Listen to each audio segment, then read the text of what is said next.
Vamos a continuar nuestro retiro con la segunda meditación, que vamos a continuar en nuestra reflexión sobre esta gracia, que yo creo que ahora ya entienden que gracia es esta relación con Dios, ¿no? Que no se pierde nunca, como no se pierde nunca el amor de una mamá por su hijo, ¿no? Comentábamos aquí entre medio que qué pasa con la relación de uno si uno se aleja de Dios. Bueno, el ejemplo más bonito que uno puede encontrar, lo decía recién, si una mamá tiene su hijo o su hija, puede ser un papá también, obviamente, ¿no? Y entonces de repente el niño le da una pataleta y dice, no, te odio, no te quiero. ¿Qué? ¿El papá dejó de quererlo? ¿La mamá le decía, ya no eres más hijo mío? No, va a esperar que se le pase la pataleta, va a esperar un día, pero el papá, la mamá sigue queriéndolo igual, no ha perdido la relación con su hijo, por más que el hijo le vino y eso puede pasar con un adolescente que se va a la casa y vuelve, y puede pasar con un adulto que se enoja con los papás por cualquier razón. Uno, ser humano, puede enojarse, molestarse, alejarse de Dios, decirle a Dios algo, o vivir de una manera alejada de Dios aparentemente, pero Dios no ha perdido su relación con nosotros, nunca, porque es Dios, no ser humano. Job dice, yo soy Dios y no hombre, en el sentido, justamente, actúo distinto a ustedes, yo no termino una relación con ustedes jamás, en toda esta vida, ¿no? Entonces es importante eso. Fíjense ustedes que vamos a volver entonces sobre ese tema, y eso también Dios lo llama amistad. Y después cuando Santo Tomás, que es un gran teólogo, quiso resumir qué es lo que es la gracia, dijo, la gracia es una amistad con Dios, una amistad que no se termina, una amistad fiel. Leamos aquí el texto de Éxodo capítulo 33, versículo 7 al 11, y luego pasamos al Nuevo Testamento. Pero mire que es lindo este texto, porque esto es cuando Dios ya hace la alianza con Moisés y les entrega las tablas de la ley. ¿No es cierto? Entonces, Moisés puso las tablas de la ley en la tienda, ¿no es cierto? Una carpa, una tienda del encuentro, y ahí dejó las tablas de la ley, y entonces Moisés iba a hablar con Dios ahí a esa tienda, a esa carpa, en donde estaban las tablas, y conversaba.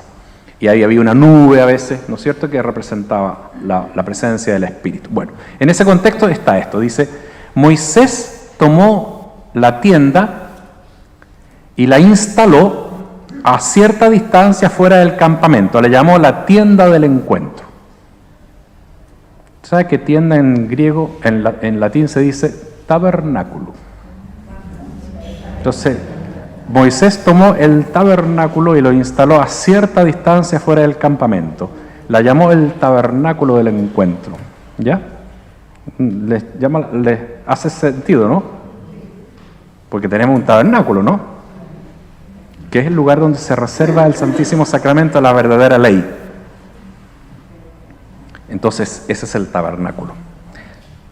Alguna vez se le llamaba monumento, pero monumento quiere decir recuerdo. Los monumentos son recuerdos. El nombre que hoy día en el misal aparece, que a pesar de esa tradición, es el tabernáculo. Porque no es un recuerdo, sino que es donde se guarda la presencia real de Cristo. ¿Me perciben en la diferencia, no? Bueno, eso es un alcance. Entonces, la llamó la tienda del encuentro, del tabernáculo. Por eso que antiguamente los sagrarios, los mayores se acuerdan, siempre tenían un pañito. Era porque era obligación ponerle un pañito para que recordara la tienda del encuentro. ¿Ven el sentido profundo? Eso es el sentido del tabernáculo, el lugar de la reserva. Bueno, aquí había lo previo a eso, que eran las tablas de la ley, guardaban las tablas de la ley. Y por eso también se le llama arca, porque estaba el arca dentro del tabernáculo. Y a la Virgen se llama arca de la nueva alianza, porque tiene en su seno a Jesús. El tabernáculo de Dios fue la Virgen en primer lugar, y ahora nuestro tabernáculo de eucarístico, ¿no? Bien, entonces la llamó tienda del encuentro. El que tenía que consultar a Dios salía hacia la tienda del encuentro fuera del campamento. Era el lugar donde se iba a consultar a Dios, como una capillita que tenía. Cuando Moisés salía hacia la tienda, todo el pueblo se levantaba y se quedaba en pie a la puerta de su tienda, siguiendo con la vista a Moisés. Imagínense el caso, ¿no? Está la tienda afuera con las tablas de la ley, toda la gente ve que Moisés va para allá, se pone de pie a ver qué pasa. Y seguía Moisés hasta que entraba en la tienda. Al entrar Moisés en la tienda, bajaba la columna de nube y se detenía a la puerta de la tienda, mientras Yahvé hablaba con Moisés. Es como cuando uno está frente al Santísimo. Y el pueblo, al ver la columna de nube a la puerta de la tienda, se postraba junto a la puerta de su tienda. Y Yahvé, fíjense qué lindo este texto, que es el versículo 11, otro texto precioso, ¿no? Yahvé, Dios, hablaba con Moisés cara a cara, como habla un hombre con su amigo. Luego Moisés volvía al campamento, pero su ayudante, el joven Josué, hijo de Nun, no se apartaba del interior de la tienda. Él se quedaba siempre cuidando el sagrario.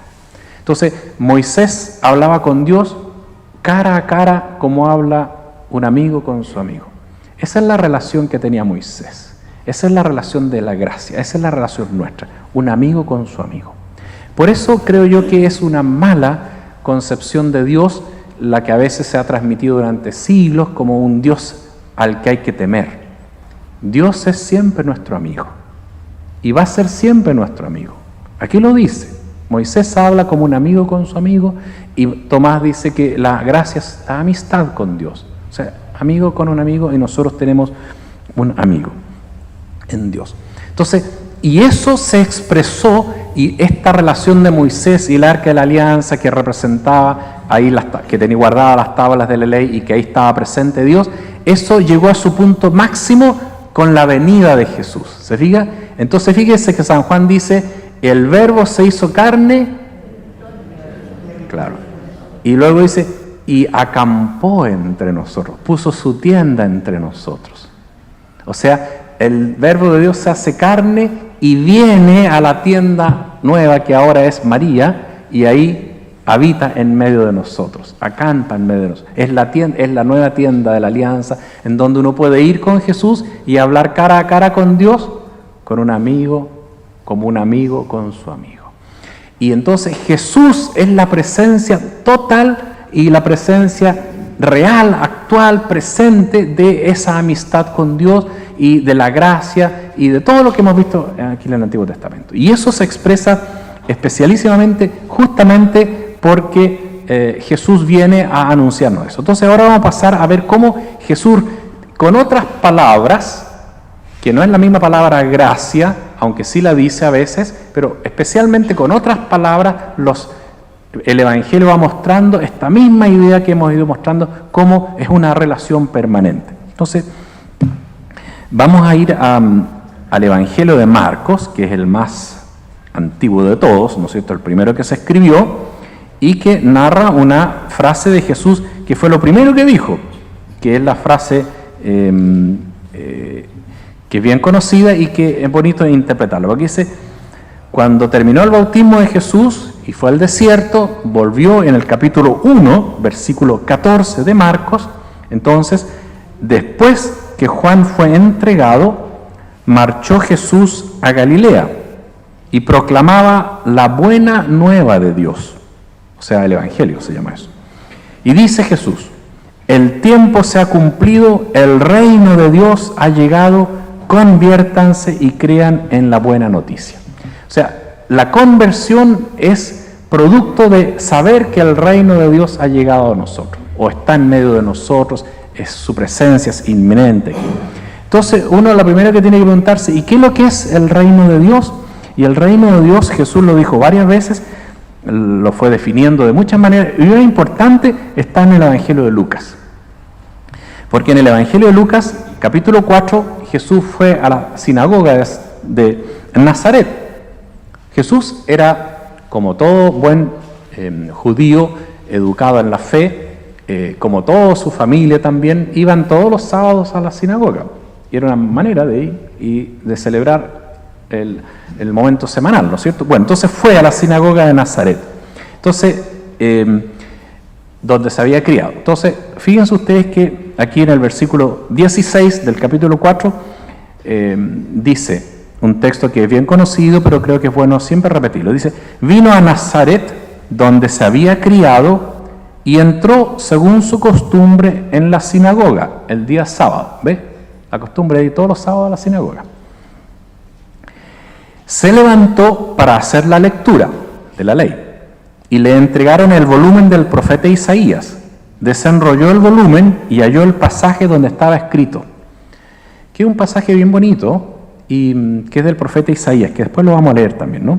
Dice, el Espíritu del Señor está sobre mí, porque me ha ungido para anunciar a los pobres la buena nueva.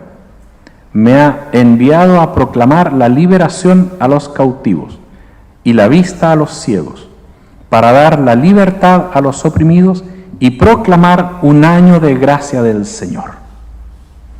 Enrolló el volumen, lo devolvió al ministro y se sentó. En la sinagoga todos los ojos estaban fijos en él, y comenzó a decirles, hoy se ha cumplido esta escritura que acaban de oír. Y todos hacían comentarios sobre él de lo que él enseñaba y de las palabras de gracia con que hablaba. Entonces, vean ustedes que aquí hay un momento importante, porque Jesús comienza su predicación, uno en Marcos diciendo, el reino de Dios está aquí, y en Nazaret toma el texto de Isaías y explica lo que es ese reinado de Dios. El reinado de Dios, fíjense, lo que dice es, el Espíritu de Dios me acompaña, o sea, Él es el ungido, el Mesías, yo soy el Salvador, el Mesías esperado, el enviado por el Padre, y lo ha enviado para anunciar a los pobres la buena noticia. O sea, después, la libertad a los cautivos, la vista a los ciegos, la libertad a los oprimidos y proclamar un año de gracia del Señor. Ahí está la palabra, un año de gracia. ¿Qué es lo que es un año de gracia? Entonces es buena noticia para los pobres, libertad para los oprimidos, vista para los ciegos. En el fondo es una palabra de gracia precisamente, de algo bueno que nos llega. Ese es su mensaje y eso es el fondo que uno tiene que recibir. Y eso entonces, estas palabras de gracia que está aquí detrás son justamente algo bueno, es una bondad, es un bien que cada uno de nosotros debe tener. Fíjense ustedes que si nosotros miramos el texto de Isaías, que es en el capítulo 61, versículo 1 y 2, que es un texto que es el mismo que está citando, ¿no? Entonces, fíjense ustedes lo que decía el profeta Isaías, que es lo mismo que dice Jesús, me parece, ¿no? Vean ustedes, dice, el profeta, el Espíritu del Señor me acompaña por cuanto me ha ungido Dios. Me ha enviado a anunciar la buena nueva a los pobres, a vendar los corazones rotos, a pregonar los cautivos la liberación y a los reclusos la libertad, y a pregonar un año de gracia de Yahvé y un día de venganza de nuestro Dios. Jesús citó todo, ¿no? No. La última frase no la citó. O sea, se quedó una palabra de gracia, no un año de venganza. Porque el pueblo de Israel siempre esperaba que la gracia de Dios viniera con la salvación, la liberación y el castigo a los malos. A todos los infieles, a todos los que lo habían oprimido, o sea, en el fondo la venganza era parte de la salvación, que en parte es comprensible, uno entendido, ¿no? O sea, lo primero que hay que hacer es sacar a toda la gente malvada y castigar a los que se portaron mal y con eso me libero. Esa es como la concepción, pero Jesús evita la última frase. Y entonces aquí dice, y todos estaban admirados de las palabras de gracia, en el fondo, porque quitó lo de la venganza de Dios. O sea, en el fondo Dios solo quiere gracia, solo quiere bien, solo quiere que todos se conviertan. Jesús no quiere la muerte del pecador, sino que se convierta y viva. Por eso no hay necesidad de venganza, quiere conversión, no venganza. Y para eso anuncia la gracia, anuncia la bondad, anuncia el amor, porque el amor es lo que convierte. No es que para Dios sea lo mismo ser bueno que ser malo, nunca lo ha sido. Dios quiere que todos sean buenos y procura que todos sean buenos y quiere que todos seamos buenos, pero quiere que seamos buenos a partir del amor y de la misericordia que nos convierte, como hemos dicho recién, ¿no? Precisamente es la gracia lo que trae la conversión. Por eso Jesús lo primero es anunciar gracia, anunciar amor, palabras de gracia, y con eso entonces viene a nosotros la conversión que nos trae a cada uno de nosotros. Es muy importante siempre tener presente que no es que le dé lo mismo siempre a Dios, nunca ha sido así, pero sí es importante tener presente que para Dios siempre su camino es el de la misericordia, el del perdón, donde Él da el primer paso. Eso se ve en todas las parábolas y lo vemos siempre de distinta manera. Entonces, sigamos profundizando un poco en eso. Fíjense ustedes que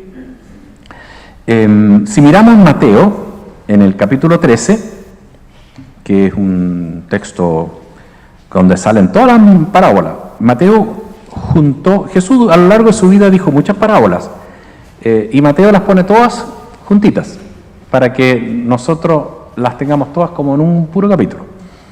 Y ahí dice que Dios, su gracia, o sea, la palabra, esta alianza, amistad, en el fondo, para el Nuevo Testamento, en los sinópticos, es el reino de Dios, el reinado de Dios. Porque reinado de Dios significa que Dios esté reinando, o sea, que el amor de Dios, la gracia de Dios, la justicia de Dios, la vida de Dios esté en medio de nosotros. Nos rijamos unos a otros de acuerdo a Dios, de acuerdo a su amor, a su perdón. Entonces, eso es el tema principal. Y entonces, cuando nosotros miramos las parábolas, por ejemplo, hay la parábola en el capítulo 13, en el versículo 31, dice Jesús, la parábola del grano de mostaza, que es bien conocida, dice, les propuso otra parábola: el reino de los cielos es semejante a un grano de mostaza que tomó un hombre y lo sembró en su campo. Es ciertamente más pequeña que cualquier semilla, pero cuando crece es mayor que las hortalizas y se hace árbol, hasta el punto que las aves del cielo vienen a anidar en sus ramas. O sea, Jesús reconoce que ese amor, esa misericordia muchas veces no se ve tanto y pareciera que Dios fuera poco poderoso. Y sin embargo dice, es como el grano de mostaza, que aunque parece pequeña, ese amor de Dios finalmente termina siendo más grande que todo. Y finalmente es lo que convierte a todo el mundo. Y el amor, por eso nunca hay que tenerle miedo a los caminos que son aparentemente menos poderosos o menos fuertes, porque son los más fuertes precisamente en la medida en que está movido por Dios, que nunca fuerza la libertad, nunca presiona, sino que espera el momento oportuno para que salga la semilla, ¿no? ¿Se ha fijado que Jesús dice, el sembrador siembra y espera con paciencia que de repente surja? Para nosotros como que no es con paciencia, porque nosotros sabemos exactamente cuánto tiene que demorar para que salga, ¿no? Porque saben unos científicos, pero en esa época no, pues. En esa época como que calculaban que de repente sembraban semillas y una salía y la otra no salía, y de repente salía, entonces era como una cosa misteriosa, pero en el fondo dice, por eso el ejemplo es más visible en esa época. Ya llegará el día en que florecerá el camino. Mire el ejemplo que decíamos de Don Bosco. Ese niño, cualquiera que lo hubiera visto el día antes, ¿qué habría dicho? Este adolescente, este joven no tiene futuro ninguno. ¿Cuándo va a cambiar? ¿Quién? Además no lo ayuda nadie. Pero Dios tenía su paciencia y esa providencia lo pone, pero en el medio del campo, y se encuentra con alguien quien asaltar y resulta que era Don Bosco. O sea, es la providencia que permitió que en un cierto momento ocurre algo maravilloso. Entonces, y eso, fíjense usted que queda bien expresado en otra parábola que está en el versículo 44, y que es bien conocida. Dice, el reino de los cielos es semejante a un tesoro escondido en un campo. Cuando un hombre lo encuentra, vuelve a esconderlo. Y de tanta alegría que le da, va, vende todo lo que tiene y compra aquel campo. Esta parábola es maravillosa, por dos razones. Una, porque encontrar un tesoro siempre es una alegría, ¿no? Y es un tesoro que uno nunca se esperaba. O sea, Dios tiene algo de sorprendente, que siempre nos sorprende por una cosa, por otra. Ahora hay que estar atento también, ¿no? Pero muchas veces, alguna vez Dios se manifiesta de manera impresionante que uno no puede no desconocerlo, ¿no? A veces con situaciones de mucha alegría, a veces con una pena, a veces con cosas que uno se impacta, pero otras veces más sutil, pero siempre sorprende. Ahora, lo grandioso de eso es que dice, cuando un hombre lo encuentra, lo vuelve a esconder y de tanta alegría que le da, vende todo lo que tiene y compra aquel campo. Aquí la palabra clave es la alegría que encuentra él, que por lo demás la alegría en griego se dice gracia también. Es la misma palabra casi, ¿no? Entonces, por la gracia que le da, que algo gracioso, se ha fijado que dice que es gracioso, ¿no? Divertido. Entonces, es la palabra, ¿no? Es el don me da alegría. Ambas cosas están unidas. Entonces, aquí el tema está en que por el don que encontró, lo llenó de alegría y eso lo hizo capaz de vender todas sus cosas. ¿Se ven que al revés? No se le pidió que vendiera todo. Mira, vende todo y vas a encontrar un tesoro. Es al revés. Encontraste el tesoro y por eso vendí. Fíjense que siempre Dios tiene como, da vuelta a lo que nosotros estamos acostumbrados. Usted haga las cosas y va a conseguir a Dios. Y es al revés. Es Dios que aparece en nuestra vida y uno la responde. No quiere decir que uno no tenga que esforzarse, no quiere decir que uno no tenga que hacer mérito, no quiere decir que uno no tenga que hacer cosas, pero todo lo hace como respuesta a el llamado, a la presencia, a la gracia, a lo que Dios se manifiesta siempre. Entonces nuestra vida como misioneros, como evangelizadores, como miembros de nuestra comunidad, siempre tiene que tener presente eso, ¿no? De que es Él el que tiene su primera palabra. El Papa Francisco, como siempre el Papa Francisco le gusta, diríamos, buscar una palabra que lo explique, se le ocurrió una palabra, ¿no es cierto? Dice, Dios nos primerea. De primero. No existe esa palabra, ahora existe, pero nunca se dice, ustedes han dicho algo, me está primereando, usted llegó primero que yo, es primero. Ahora, el problema es que imagínense ustedes cuando el Papa la escribió en castellano, cuando tuvo que traducirla a otro idioma, anda a preguntarle a los alemanes cómo tradujeron el primerea, ¿no? Hace muy difícil. Entonces, los primerea, o sea, sale primero, siempre es primero. En la vida siempre es primero Dios. Y uno responde, siempre uno respuesta. Siempre uno respuesta. Siempre uno está respondiendo a Dios. Porque Jesús siempre dice, sígueme. Pero sígueme después que te ha llamado. O sea, primero te ha llamado a los discípulos alrededor del lago, primero los encontró, los llamó. Primero los encuentra, primero les dice algo. Y ahí los llama a seguir. Siempre el seguimiento es la respuesta a lo que Él nos ha entregado. Entonces, fíjense ustedes que también eso aparece en... Usted me va a decir, no, eso también está no siempre. Siempre, digo yo. Incluso en Lucas, capítulo 15, donde aparecen todas las parábolas de la conversión. ¿Se recuerdan el hijo pródigo, por ejemplo? O cuando encuentran la moneda perdida. Siempre... ¿Se recuerdan los textos? No, son 3 parábolas de la misericordia. Jesús iba a comer con los pecadores. Así comienza. Todos los publicanos, capítulo 15 de Lucas, todos los publicanos y los pecadores se acercaban a Él para oírle. Entonces, ¿ahí qué pasó? Los fariseos y los escribas murmuraban, este acoge a los pecadores y come con ellos. Entonces le dice la palabra, pero el punto es que los fariseos, ¿por qué tú vas a comer a los pecadores? En el fondo, antes que se conviertan, pues. Primero tienen que convertirse, después come con ellos. Ese es como el principio. Entonces, ahí Jesús le dice las 3 parábolas, pero diciendo, mira, un momento, es al revés. No primero se tiene que convertir y después vienen donde mí. Eso sería que uno merece a Dios. Y uno no merece a Dios. Dios me ama antes. Ustedes me dirán, claro, pero no, así es. Uno no merece a Dios. Es Dios el que se da antes y uno le responde. Y le responde haciendo méritos también con su vida, por supuesto, pero en el fondo le está respondiendo a Él, no merece nada.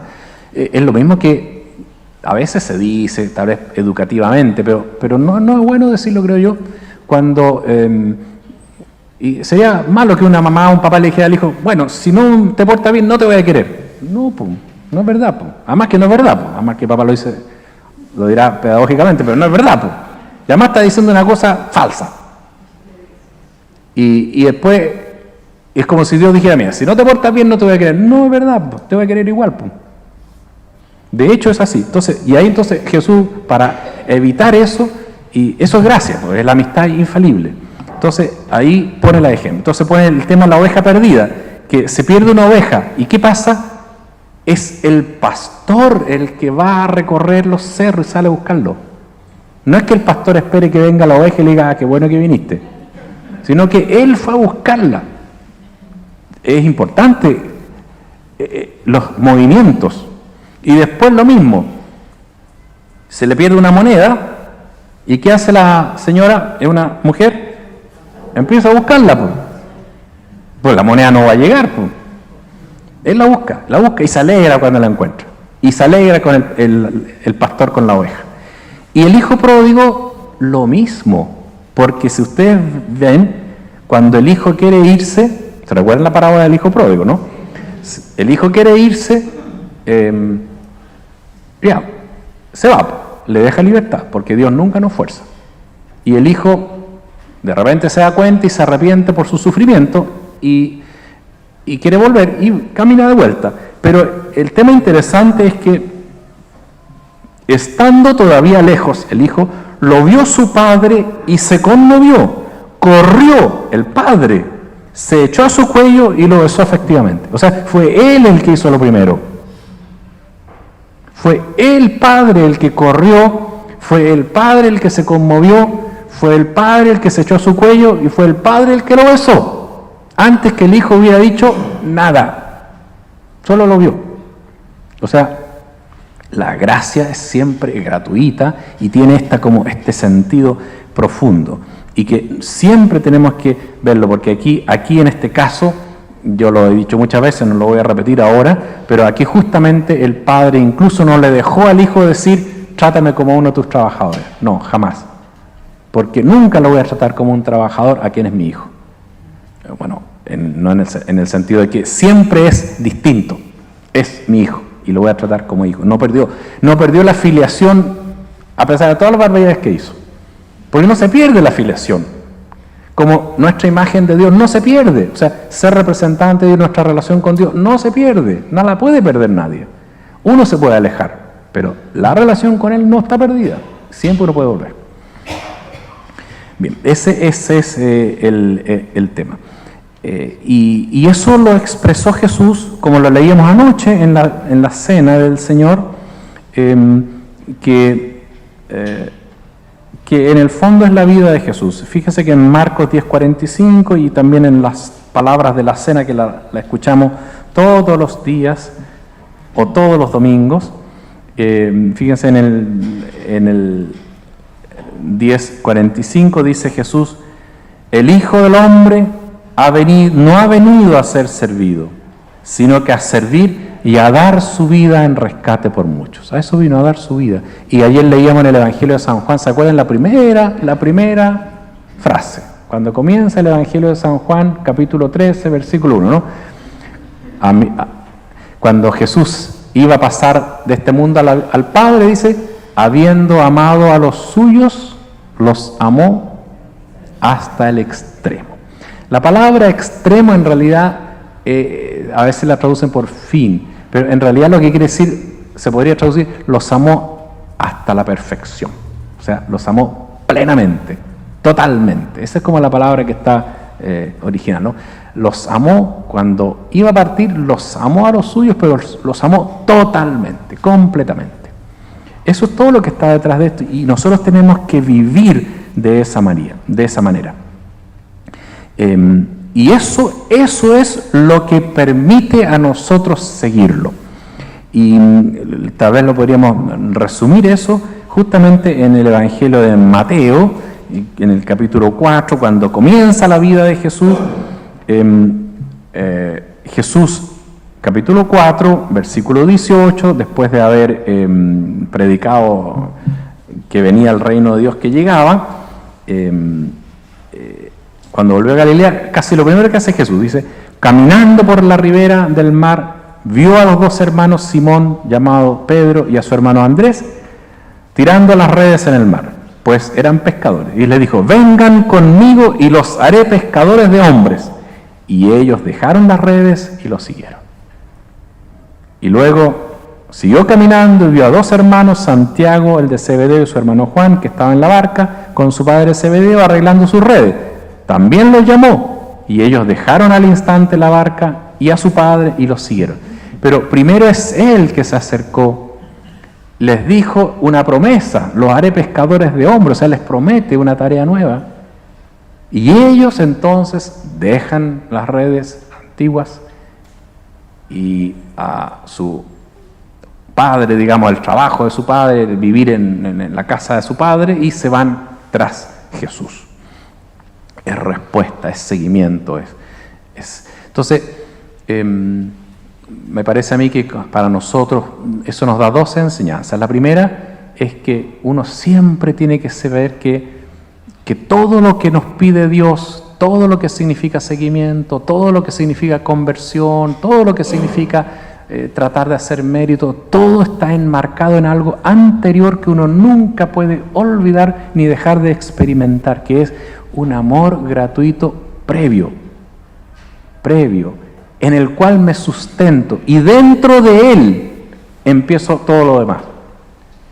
Lo demás sería creer que lo otro, lo contrario, sería algo tan ridículo, pero a veces uno lo piensa como que Dios sería como una especie de comerciante, ¿no? Yo te doy esto y tú me das esto. Si tú me das esto, yo te doy esto, ¿sabes? A veces uno inconscientemente termina con una relación así con Dios, ¿se ha fijado? Como que si yo no le doy esto, no me va a dar esto. Le doy esto para que me dé esto. Y si Dios me da esto, yo le respondo. Y no es eso. Hay algo previo, anterior, primeriado, que Dios me ha amado, estableció una relación conmigo, me creó a su imagen, me renovó, me salvó, estoy en sus manos, me ha regalado mucho y me invita a seguirlo. Y me invita más encima a seguirlo. Y no va a romper nunca su fidelidad conmigo. Solamente está esperando, como el padre del hijo pródigo que esperó tranquilamente. No lo forzó, pero todos los días lo esperaba. Todos los días salía a mirarlo. Fíjense que no es que dijo, bueno, anda, si vuelve está bien, pero anda tranquilo. No. Le dio lo que pidió, pero todos los días salía afuera y lo miraba. A ver si venía. ¿Para qué? Para ir a abrazarlo, para ir a besarlo, para ir a decirle que sigue siendo el hijo de siempre. Eso de alguna manera está como, entonces fíjense ustedes que la gracia aquí uno la podría traducir como gratuidad, don, regalo, absolutamente gratuito, permanente. Y San Juan lo dice en cierto sentido de una manera distinta, pero es la misma idea, que en el fondo es, fíjense ustedes lo que dice San Juan capítulo 15, que un poquito después de lo que leímos ayer en el Evangelio, y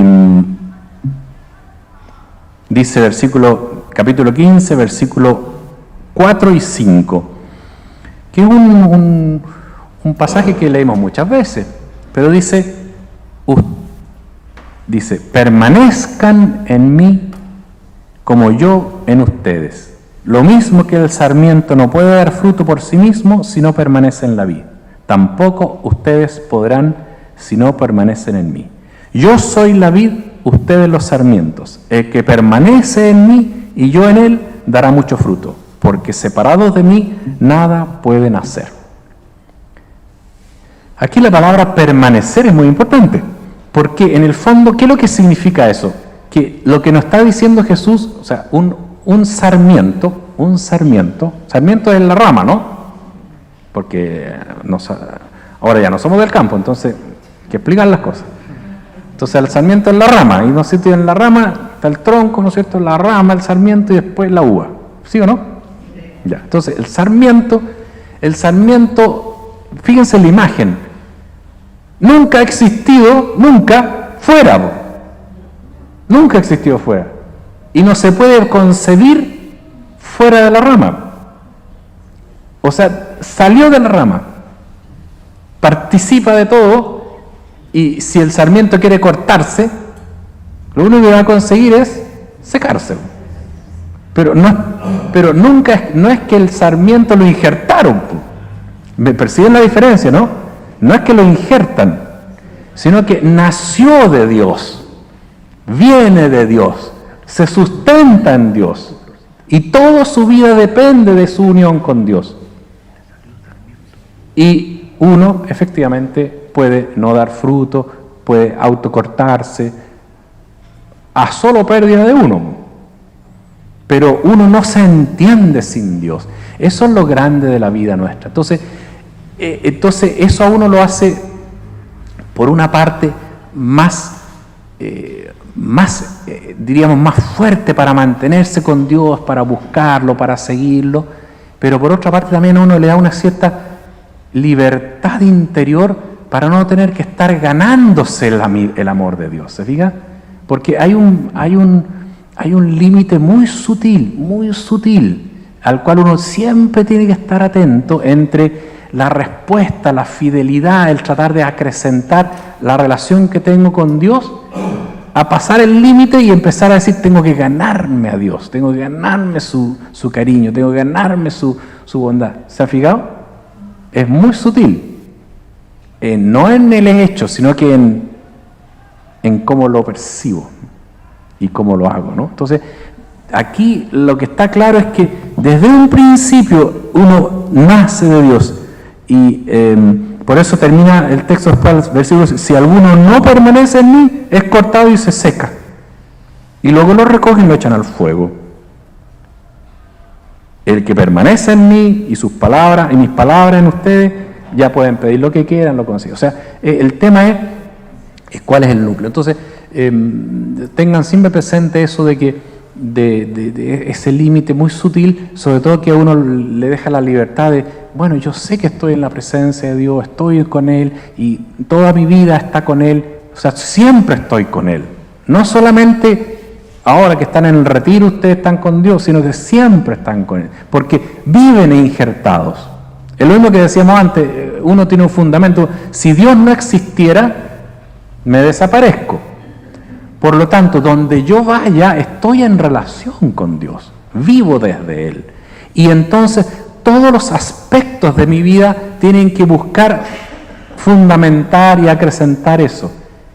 Entonces, el momento más culminante es la Eucaristía, que es un punto central máximo de la vida cristiana. Y por eso todos los domingos vengo, cada domingo, cada día en la semana pueden venir muchos de ustedes, o periódicamente, porque es el momento culminante donde afirmo, profundizo ese momento de permanencia en Él. Pero eso no significa que cuando me voy a la casa, cuando trabajo, cuando estoy con mi esposa, con mi marido, cuando estoy con mis hijos, cuando estoy trabajando, no dejo de estar en la permanencia. Y no puedo también acrecentar esa unión. Eso es lo que decía el Padre Hurtado: siempre en contacto con Dios. Siempre en contacto con Dios. Eso nunca hay que olvidarse. Entonces, toda la vida tiene que ser un momento de encuentro, un estar en Jesús. Fíjense ustedes que es por eso que distintas espiritualidades tienen algo de eso, ¿no? Cuando te dicen, por ejemplo, el hogar santuario, ¿se han fijado? O otras te dicen el altar familiar, que es la familia, ¿no? Son todas formas de recordar, no porque yo lleve un altar a la casa, pasa a ser la casa, el hogar,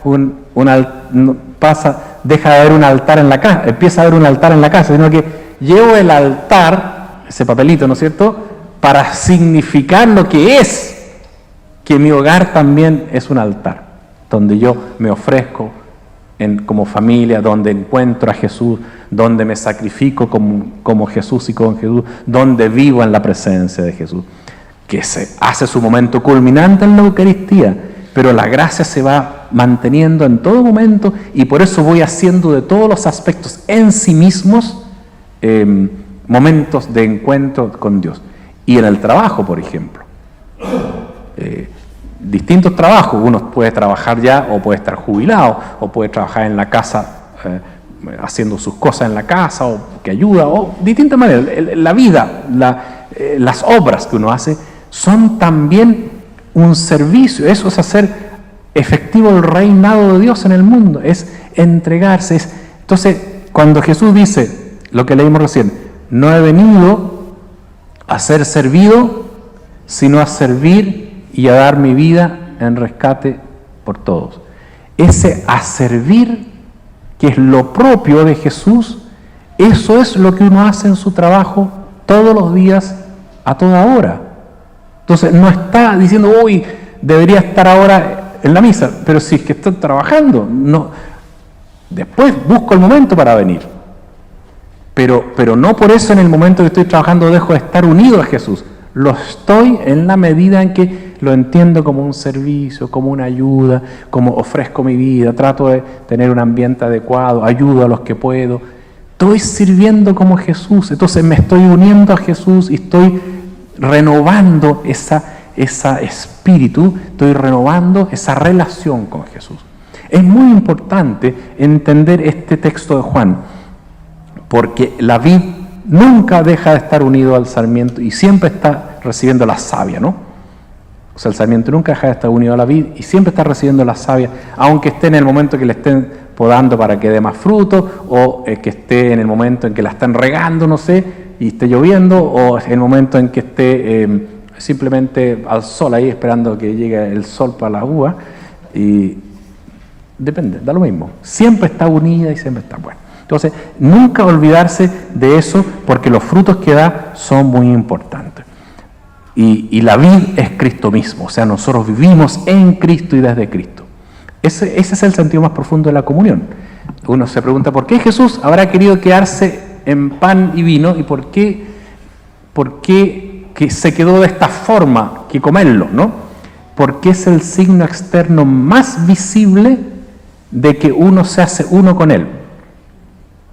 Porque cuando uno se come un pedazo de pan, porque la hostia es un pedazo de pan, convertido en el cuerpo de Cristo, pero sigue siendo materialmente pan, pero sustancialmente es Cristo, o sea, uno come a Cristo, pero sigue manteniendo su estructura visible, diríamos, de pan. Entonces, ¿qué es lo que ocurre con el pan? Uno se lo come y paulatinamente pasa a ser parte de uno, ¿se fija? Y después de un rato, cuando yo hice mi primera comunión, me preparó una madre, una religiosa, me dijo, 7 minutos dura. No sé por qué habrá dicho 7 minutos, ¿no? Pero se le ocurrió a ella. Pero bueno, es divertido, ¿no? Pero el tema era que, pero fue pedagógicamente súper inteligente, porque me hacía que yo 7 minutos como que me quedara diciendo, yo era un niño, tenía 8 años, pues, y entonces me hacía, como que era el momento en que Dios iba, como Jesús iba, yo me lo imaginaba así, pues, mientras el pan iba como entrando a la sangre, esa era la idea, y se iba transformando en sangre mía, como que Jesús iba entrando y quedaba totalmente en mí, pero en el fondo eso significa que yo quedaba totalmente en la vida. ¿Persiguen el ejemplo, no? Entonces por eso, más allá que ni científicamente, y tal vez, no es un ejemplo nomás, pero el ejemplo para un niño de 8 años era, pero preciso, porque me hizo entender profundamente el sentido de lo que se trata, ¿no? De que por algo es comida, porque la comida pasa a ser parte de uno, solo que en este caso la comida pasa a ser parte de uno, pero en ese mismo instante uno pasa a ser parte de la comida, o sea, de Jesús, porque esa comida no es pan, sino que es Jesús, y Jesús es más que yo. Entonces, al final, es como si si yo me quiero comer fuego, el fuego finalmente me gana, ¿te fijas? Es más fuerte que yo y me quema. Entonces, si yo como el pan, al final como el pan ese es más, eso es lo que le han llamado el pan supersubstancial, que nunca nadie entiende qué significa un pan supersubstancial. Es decir, un pan maravilloso, ¿no? Que a uno le transforma internamente y lo hace completamente distinto. Entonces, qué importante es esto, ¿no? Que uno, la Eucaristía le renueva eso, pero le renueva eso una vez al día, diríamos, en la misa diaria, o una vez a la semana en la Eucaristía, y eso se prolonga en la adoración que uno tiene, por ejemplo, se prolonga en la palabra de Dios que uno lee, se prolonga en todo, en toda la vida, todo momento, en la medida en que uno lo haga unido a ese Jesús. Bien, y dicho eso, demos un último paso que Pablo entonces a todo esto lo llamó gracia, propiamente la gracia. Y en la palabra gracia, Pablo la trató como lo más importante de él y lo dijo mucho. Y dijo, la gracia es Cristo. O sea, Cristo es la gracia, o sea, Cristo es la relación con Dios. Él finalmente es nuestra relación con Dios. Por eso vivimos en Cristo y, como dice Pablo también, en Él vivimos, nos movemos y existimos. Y en la misa después, cuando termina la consagración, uno dice, levanta, ¿no es cierto?, el cuerpo y la sangre de Cristo y dice, por Cristo, con Él y en Él. Esto en Él es muy importante, porque lo hacemos por Él, lo hacemos con Él, pero lo hacemos en el fondo en Él. Es en Cristo, a ti Dios Padre, todo honor y toda gloria. En Cristo, siempre por Cristo, con Él, en Cristo, con Él y en Él. O uno puede decir por Cristo, con Cristo, en Cristo, pero es siempre Él, en Él, vivir en Él. Eso es permanecer en Él. Entonces Pablo eso lo tenía muy fuerte y por eso dijo, Cristo es la gracia. Y todos somos salvados, justificados, santificados por Cristo en la medida que lo vamos teniendo. Y voy a leer entonces un par de textos de Pablo para terminar nuestra meditación de hoy. Fíjense ustedes que en Romanos, capítulo 6, él agrega un tema a lo que estamos hablando, y que es muy bonito el tema, porque es muy profundo.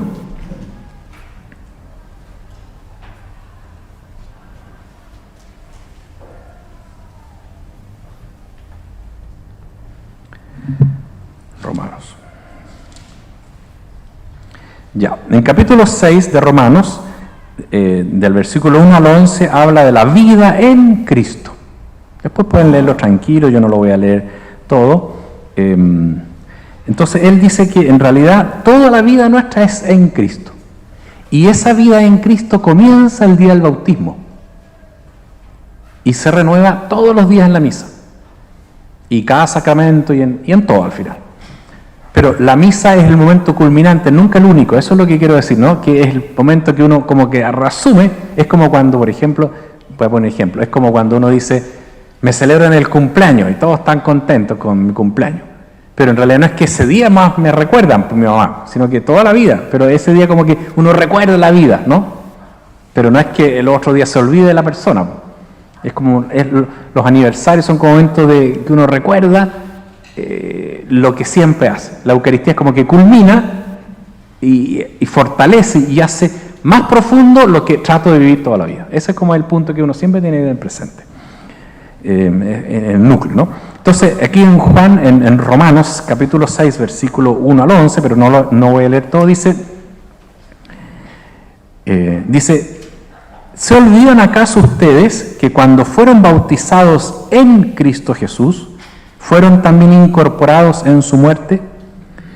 Por medio del bautismo fuimos pues sepultados con Él en la muerte, a fin de que, al igual que Cristo resucitó entre los muertos, mediante su portentosa actuación del Padre, así también nosotros vivamos una vida nueva con Él. O sea, en el fondo, siempre nosotros hemos muerto con Él y resucitado con Él. El bautismo nos injertó en Él y nos hace vivir en Él. Entonces dice, porque si hemos sido injertados en una muerte semejante a la suya, también lo estaremos con una resurrección semejante. Y si hemos muerto con Cristo, creemos también que viviremos con Él, pues sabemos que Cristo, una vez resucitado entre los muertos, ya no muere más. Su muerte implicó un morir al pecado de una vez para siempre. En consecuencia, también ustedes deben considerarse muertos al pecado y vivos para Dios en Cristo Jesús. Vivimos en Cristo. Este versículo 11 es maravilloso. Considérense muertos al pecado y vivos para Dios en Cristo Jesús. Vivan en Cristo. Vivir en Cristo. Estar en Él. Siempre en Él. Esa manera, con Él o en Él, es muy importante porque Pablo la repite innumerables veces. Todo es con Cristo. En Cristo. Siempre en Él. Ese es el punto. Bueno, y todo eso se va como resumiendo para nuestra vida y fue el texto final que voy a leer en la carta a los Efesios. Aquí en esta carta ya lo termina como por decir ya, y con esto ya dice, resumo finalmente en el versículo 3, capítulo 1, del 3 al 6, ¿no? Y dice, bendito sea Dios, Padre de nuestro Señor Jesucristo, pues por estar unidos a Cristo, nos ha colmado de toda clase de bendiciones espirituales en los cielos. Dios nos ha elegido en Él antes de la fundación del mundo para que vivamos ante Él santamente y sin defecto alguno en el amor. Nos ha elegido de antemano para ser sus hijos adoptivos por medio de Jesucristo, porque así lo quiso voluntariamente, para que alabemos su gloriosa benevolencia con la que nos agració en el amado. Desde toda eternidad, Jesús nos eligió, el Padre nos eligió en Él, para que vivamos en Él, agraciados, o sea, llenos de la gracia de Él, para que vivamos en su bondad como hijos adoptivos en Cristo. No creo que haya frases más lindas que podamos meditar más en nuestra vida. Pienso que con todas estas cosas, cada uno puede tener, creo, bastantes elementos para meditar, pensar, reflexionar, ¿no? Y ustedes me van a decir, bueno, deme una frase para resumir tantas cosas que ha dicho. No sé, cada uno debería como decir yo, y haga su resumen, diga, bueno, ¿cómo me lo resumo, cómo lo vivo, ¿no? Yo una vez estaba meditando estas cosas cuando estaba en el seminario. En el seminario uno tiene muy buenas ideas siempre, ¿se han fijado? Y entonces se me ocurrió una idea parecida cuando estábamos en algún retiro sobre este tema. Entonces yo dije, ¿cómo resumir este? Entonces se me ocurrió una frase, dije, y por eso le digo, siempre es bueno cuando uno termine un retiro como que le ponen una frase y como que la guarda. Entonces yo había escuchado una meditación sobre esto que me hizo mucho bien. Entonces yo dije, inventé la siguiente frase. Bueno, no tienen para qué usted inventar la misma, ¿no? Dije yo, cuando cada vez que al despertar en la mañana, yo debería decir, por Cristo, con Cristo, en Cristo, comienzo este nuevo día. Esa fue la reflexión que hice. Y en realidad, no es que haya sido mía, ¿no? Pero la encuentro harto buena. Porque en realidad es el sentido. Bueno, ustedes cada uno tienen que inventar la suya. Pero a mí me pareció buena esa frase para mí. Y cada uno de ustedes le va a parecer muy buena la frase que invente para ustedes. Porque cada uno sabe qué es lo que necesita. Entonces, como que por Cristo, con Cristo, en Cristo, comienzo este nuevo día, es como el sentido de la vida. Unido en Cristo. Porque en el fondo, cuando fui concebido, Dios me dijo, por Cristo, con Cristo, en Cristo, te concibo. Eso es, pues. Y uno vive por Cristo, con Cristo, en Cristo, toda la vida. Y cuando uno llega al cielo, con el favor de Dios, el Padre le va a decir, por Cristo, con Cristo, en Cristo, eternamente acá. Eso es. Por eso que la frase no era tan mala. Era bastante buena. Entonces yo los animo a que resuman, sinteticen todas estas ideas y sobre todo cada uno diga cómo va a vivir en Cristo, en su presencia, siempre. Y cómo va a acrecentar eso de distintas maneras siempre. Y cómo le va a agradecer a Dios esto. Y cómo va a responder con su vida. Vamos a pedir a la Virgen que en este día nos acompañe, nos ayude a celebrar la pasión esta tarde y mañana la vigilia. Y que nosotros siempre podamos vivir con Cristo, en Él siempre toda la gracia, ¿no? Y yo les voy a dar mi bendición para que puedan continuar en este día.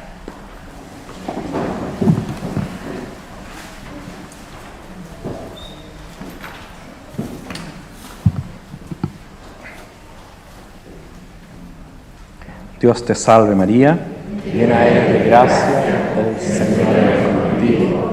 Bendita eres entre todas las mujeres, y bendito es el fruto de tu vientre, Jesús. Santa María, Madre de Dios, ruega por nosotros pecadores, ahora y en la hora de nuestra muerte. Amén. Que Dios Todopoderoso bendiga, protege y acompañe a ustedes, y que puedan siempre vivir en la presencia y incorporados en Cristo. En el nombre del Padre, y del Hijo, y del Espíritu Santo. Amén. Que Dios los bendiga, muchas gracias por participar, y nos vemos entonces la próxima vuelta.